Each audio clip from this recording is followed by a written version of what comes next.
Something happened last night I cannot dismiss. I started awake precisely midnight, not from a dream nor from a sound, but from something else. One thing I can't quite understand but can't refute either.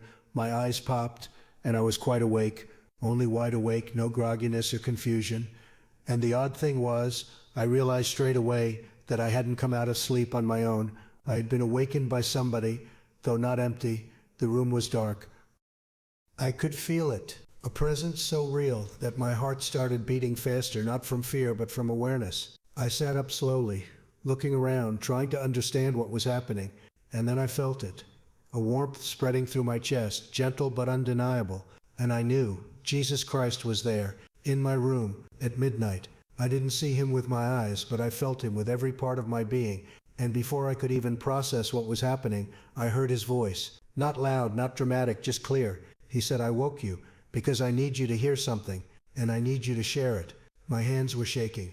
I whispered back, "What do you want me to say?" And what he told me in the next few minutes changed everything I thought I understood about faith, about purpose, about what really matters in this life. The first thing he said was this: people are living asleep, not physically, but spiritually.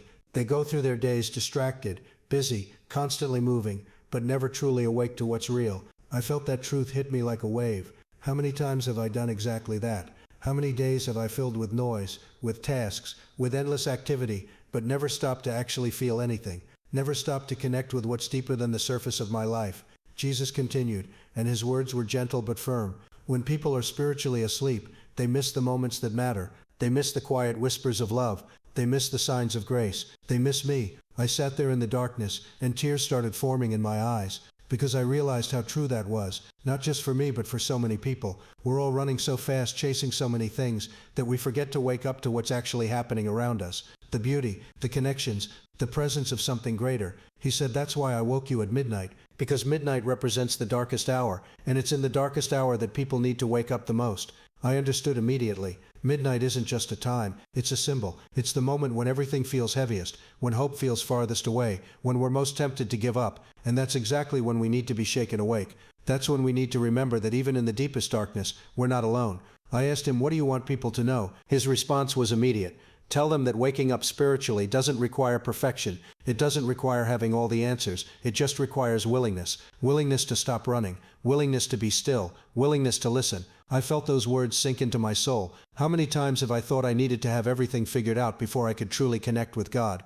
How many times have I waited for the perfect moment, the perfect mindset, the perfect circumstance? And how much time have I wasted waiting instead of simply being willing? Jesus spoke again, and this time his voice carried a tenderness that broke me. So many people are waiting for a sign, waiting for proof, waiting for something big and dramatic, but I'm already here. I've been here all along. In the quiet moments, in the stillness, in the midnight hours when they can't sleep and their hearts are heavy, I'm there. I've always been there. The tears were flowing freely now. I thought about all the nights I've laid awake, all the times I've felt alone, all the moments I've wondered if anyone cared, and I realized that in every single one of those moments he was there, not distant, not disconnected, right there beside me, waiting for me to notice, waiting for me to wake up. I wiped my eyes and asked another question, one that had been weighing on me. What about the people who feel like they've wasted too much time? What about those who feel like they've missed their chance? The answer came with such compassion that it made me cry even harder.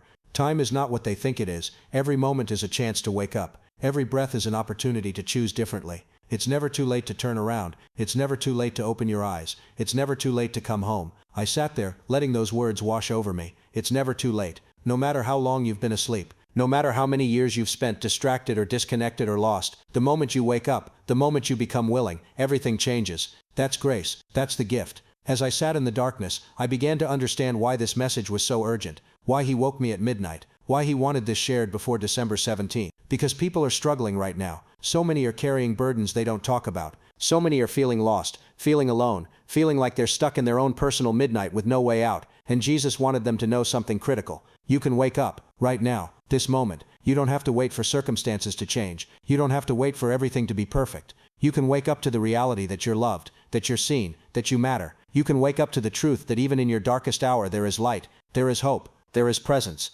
He spoke one more time, and his words were so simple yet so powerful. Tell them I'm not asking for grand gestures. I'm not asking for perfection. I'm just asking them to wake up, to stop sleepwalking through their lives, to open their eyes to what's real. And what's real is this: they are loved beyond measure. I nodded, even though I was alone in the dark, I understood. This wasn't about religion. This wasn't about rules or rituals or doing everything right. This was about waking up to love, waking up to connection, waking up to the reality that we're not alone, we've never been alone, and we never will be alone.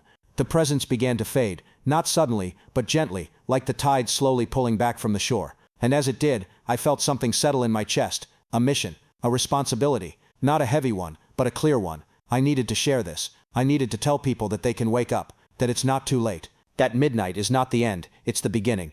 I laid back down, but I knew sleep wouldn't come easily. How could it? Everything had shifted. My perspective, my understanding, my sense of what matters. And I realized that waking up spiritually isn't a one-time event. It's a choice we make again and again, every single day. A choice to stay present, to stay connected, to stay aware of the love that's always reaching for us. As the hours passed and dawn began to approach, I thought about everyone who would hear this message. Everyone who's been sleepwalking through their pain. Everyone who's been going through the motions without really feeling anything. Everyone who's been waiting for something to change, without realizing they have the power to wake up right now. And I understood that this message wasn't just about one person. It was about all of us. We're all capable of falling asleep spiritually. We're all capable of getting so caught up in our own struggles that we forget to look up, to look around, to notice the grace that's present in every moment. But we're also all capable of waking up, of choosing to be present, of choosing to connect, of choosing to believe that even in our midnight hours we're held by a love that never sleeps. I want to ask you something important. When was the last time you felt truly awake? When was the last time you stopped long enough to feel the depth of your own life? When was the last time you let yourself be still enough to hear the quiet voice that's been calling your name?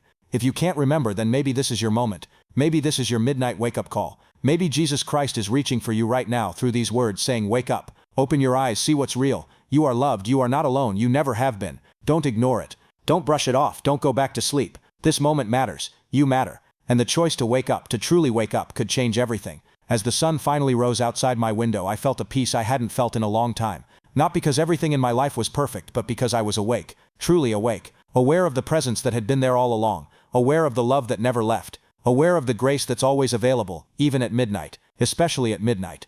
If you're watching this before December 17th, then you were meant to hear this. This is your wake-up call. This is your invitation to stop sleepwalking and start living with your eyes truly open. Jesus Christ is calling your name, not to judge you, not to condemn you, but to wake you up to the beauty and depth and love that's been surrounding you all along. So wake up. Please, wake up, because your life, your real life, is waiting for you to notice it, and once you do, everything changes. Tell me, what keeps you asleep? What distracts you from what's real? And more importantly, what would it take for you to wake up? Share your thoughts below. I believe that when we're honest about where we are, we create space for real transformation, and maybe your words will be the wake-up call someone else needs to hear.